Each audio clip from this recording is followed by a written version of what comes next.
A TV Master e o portal Polêmica Paraíba está aqui ao lado do senador João Capiberibe, do Amapá, do PSB.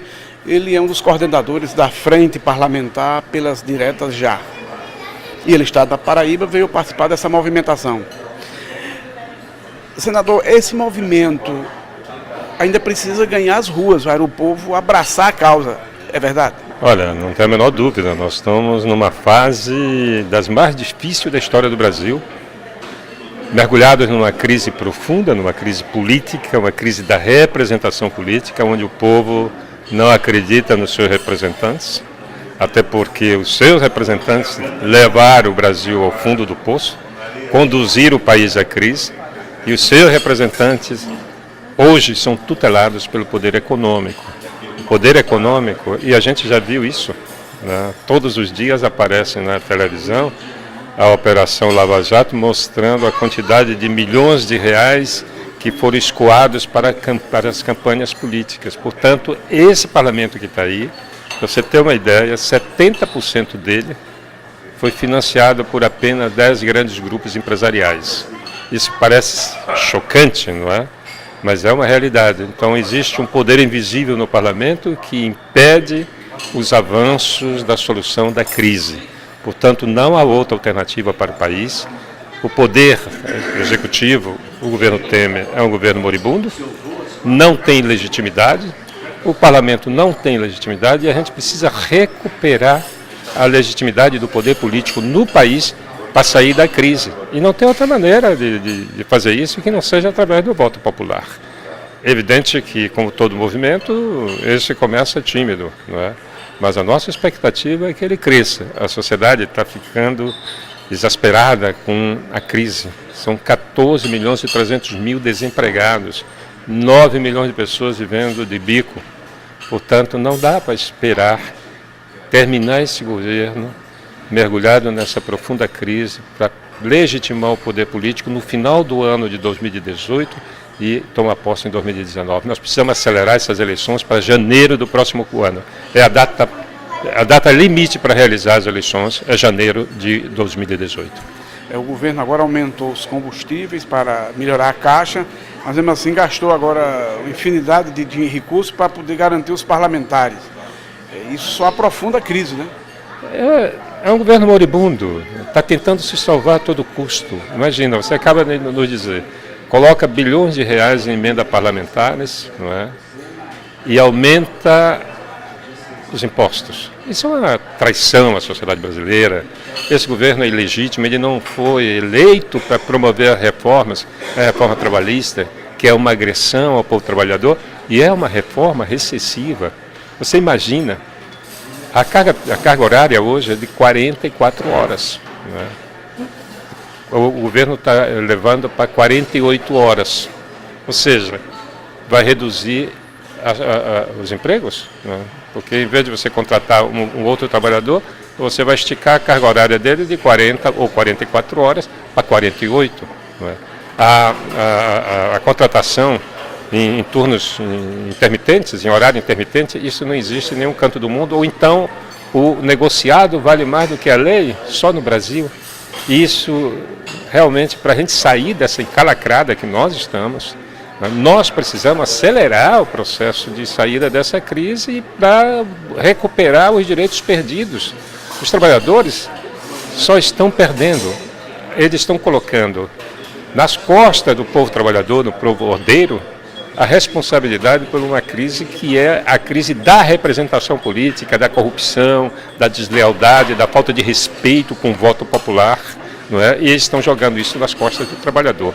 Então, para a gente encurtar esse sofrimento, é preciso que o povo se levante, que vá às ruas, que cobre, que exija uma solução para a crise através da sua própria decisão. A sociedade precisa se responsabilizar, não é? Através do seu voto, para legitimar o poder e sair da crise política. O seu partido está sendo assediado, me parece que vai perder aí 10 a 12 deputados para a base do governo.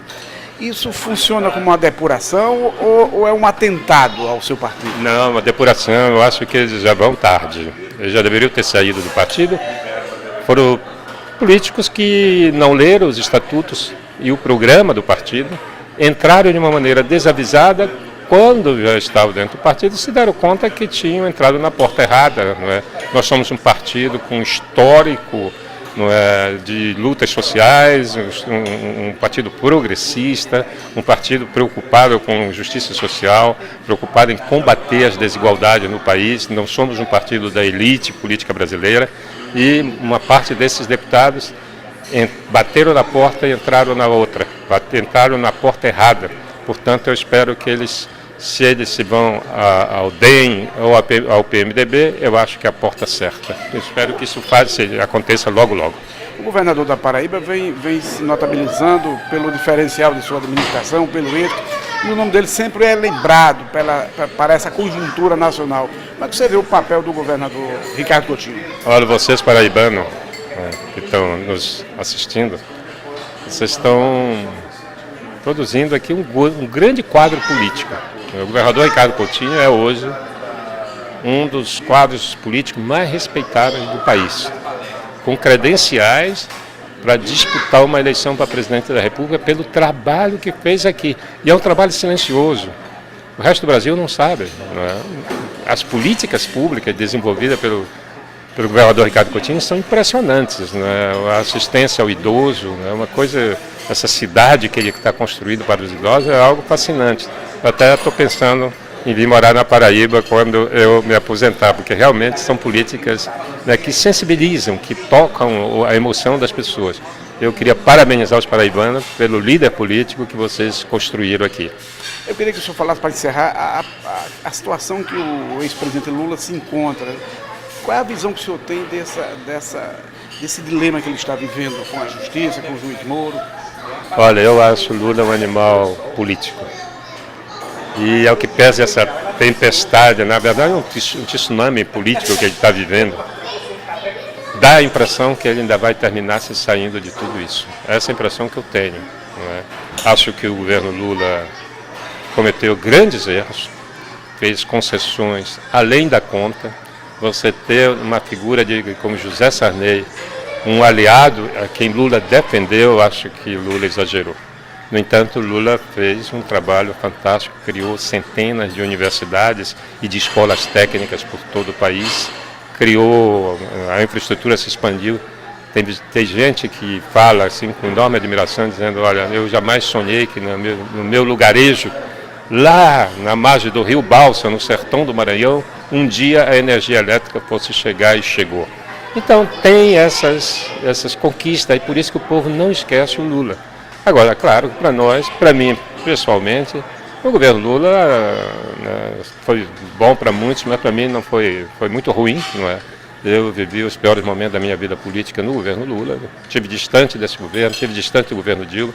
No entanto, eu prezo a democracia, não é? Eu lutei pela democracia, eu fui preso político, fui torturado, não é? E desde essa época que venho lutando, trabalhando para que o povo brasileiro possa usufruir da democracia, que significa participação de todos no orçamento público.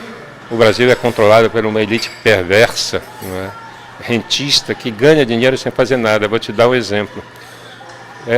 Os rentistas, os ricos no Brasil, que são 10 mil famílias, colocam o seu dinheiro na especulação financeira e ganham sem fazer nada de 8% a 10%, não é?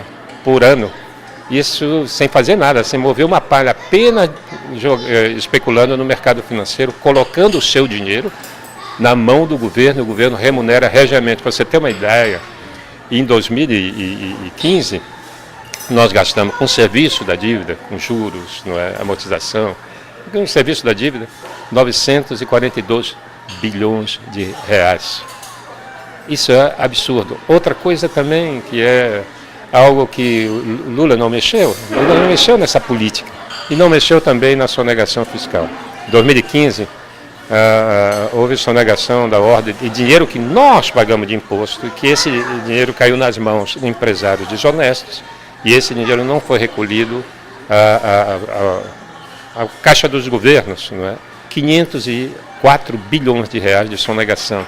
E agora o governo Temer manda uma proposta de refis. Sabe o que é refis, não é? Refinanciamento da dívida fiscal dessas empresas que pegaram o nosso dinheiro, usaram, não pagaram, agora vão pagar 1/10 daquilo que ficaram. Então, desse jeito, o Brasil não avança, né? E é preciso dar um basta nisso, é preciso reorganizar o Estado brasileiro, dando autoridade política. O povo, na hora de votar, tem que escolher aquele que possa dar a condução desejada e que respeite o voto do povo. Porque depois do evento, do afastamento da Dilma, né, e também do possível afastamento do Temer, os políticos vão aprender a respeitar o voto popular. Se vier as diretas, a opção para se votar é Bolsonaro, Dória, Lula, Marina, não está faltando nomes? Que se apresentem todos e mais alguns que ainda, quem sabe até Ricardo Coutinho, né? Quem sabe alguns que a gente nem imagina possa se apresentar com uma bagagem política forte e surpreender o Brasil, não é? A expectativa, a democracia é isso, não é? Você às vezes escolhe de uma maneira equivocada, mas de repente acerta e a vida continua e a crise se supera. Senador, muito obrigado. Obrigado a você.